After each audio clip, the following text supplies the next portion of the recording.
নমস্কার, doctor Emily Banerjee, genetic counsellor, IFA. 22nd মে প্রিক্লাম্পসিয়া day.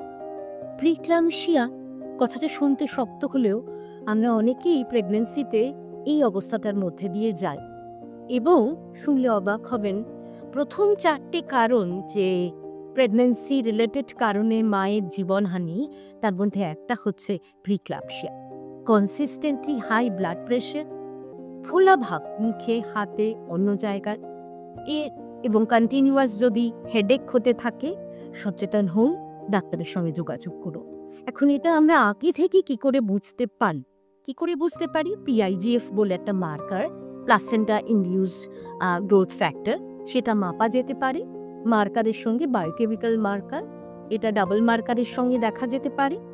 তাহলে 16 সপ্তাহের পরে ট্রিটমেন্ট লো অ্যাসপিরিন দিয়ে হয়ে থাকে, ক্লিনিশিয়ান আপনাকে গাইড করতে পারবে। এছাড়া এফডিএ থেকে অ্যাপ্রুভ সবচেয়ে ভালো টেস্টটা হচ্ছে SFLT1, তার সঙ্গে পিআইজিএফ এর রেশিও। এটা যদি 40 বেশি হয় তাহলে 2 সপ্তাহের মধ্যে প্রিক্লাম্পসিয়া রিস্ক কতটা পারফেক্টলি খুব ভালোভাবে প্রেডিক্ট করা যায়।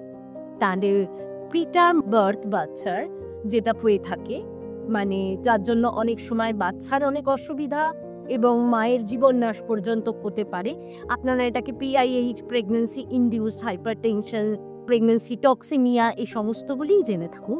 সচেতন হন, মার্কারগুলো টেস্টিং করান। পিআইজিএফ, SFLT1 এর সঙ্গে পিআইজিএফ এর রেশিও, এটা 3rd ট্রাইমেস্টারে করাতে হয়। আর এছাড়া মাইক্রো আরএনএ দিয়ে এখন একটা প্যানেল আস্তে আস্তে এটা ডেভেলপমেন্টের দিকে আসছে, হয়তো এসে যাবে। তাহলে কিন্তু আরও তাড়াতাড়ি 12 থেকে 16 সপ্তাহের মধ্যে প্রিক্লাম্পসিয়া আসবে কিনা সেটা প্রেডিক্ট করা সম্ভব হবে।